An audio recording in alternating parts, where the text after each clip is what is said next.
جس کے لیے مولانا عبیداللہ سندھی کو نے افغانستان بھیجا اور ان کے وہاں تعلقات قائم ہو گئے. وہاں ایک دیوبند کے قاضی تھے جو قاضی عبد الرزاق کے نام سے جانے جاتے تھے. ان کے تعلقات تھے. انہوں نے ان کو امیر حبیب اللہ تک پہنچایا. یہ واقعہ 1915 کا یعنی آج سے 110 سال پہلے کا تعلق ہے. ہمارا یہ تعلق آزادی وطن کے سلسلے کے اندر ہے جس کے وہاں جماعت حکومت قائم کی گئی مولانا فقام نے. اس کے بعد مولانا عبداللہ صاحب, اس کے بعد مولانا عبیداللہ سندھی اس کے وزیر خارجہ بنے ہیں.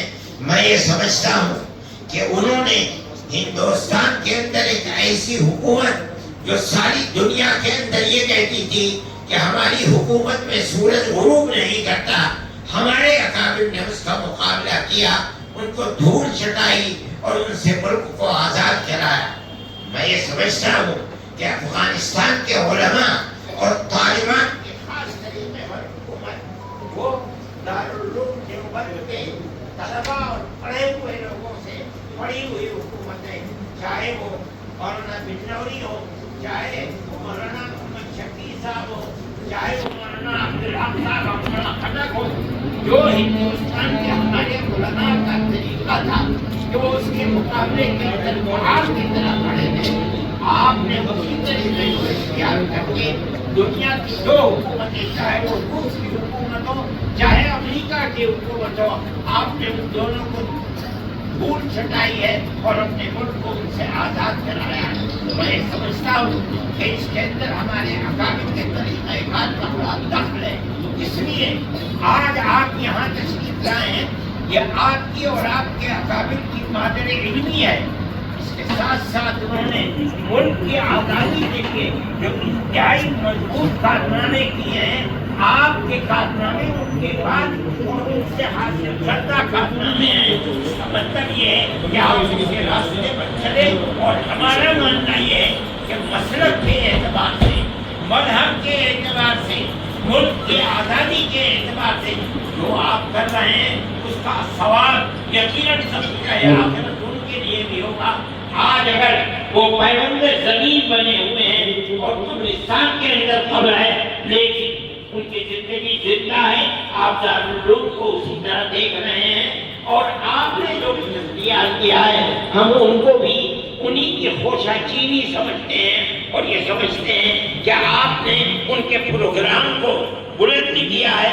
اللہ تعالیٰ آپ کو بلندی عطا فرمائے. آج آپ کا ملک ساری دنیا کے اندر ایک اسلامی ملک ہے جس کے اندر اسلام قرآن و حدیث کے حدود و قصاص کو آپ نے قائم کر رکھا ہے. ہماری یہ دعا ہے کہ اللہ ملک کو ترقی دے, اور جس سیاسی جذبے کو آپ نے زندہ کیا ہے آپ کو اللہ تعالیٰ اس جذبے کے اندر قوت عطا فرمائے, اور اسی طرح ایک اسلامی ریاست سارے ملک کے اندر دوسرے مسلمانوں کی ریاستوں کے لیے ایک طریقہ کار ثابت ہو سکے.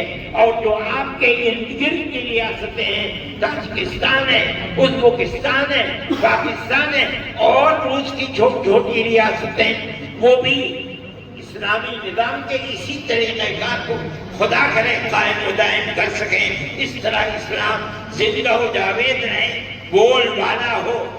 میں انہی کلمات کے ساتھ آپ کی تشریف آوری کا شکریہ ادا کرتا ہوں.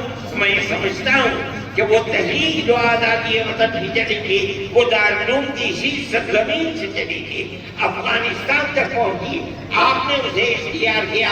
آج اپنی مادر علمی کے اندر گویا کہ آپ مادر وطن کے اندر بیٹھے ہیں. ہمارے دل اس سے خوش ہیں, آپ جس جذبے کو دیکھ رہے ہیں یہ اسی خوشی کا جذبہ ہے. اللہ آپ کو خیر و عافیت کے ساتھ لے جائیں. دارالعلوم کی طرف سے آپ بھی سلام قبول کریں, اور میں کہتا ہوں کہ آپ امیر المومنین کو بھی ہمارے جذبے کو پیش کریں اور ہمارا سلام پیش کریں. وآخر دعوانا الحمدللہ رب العالمین.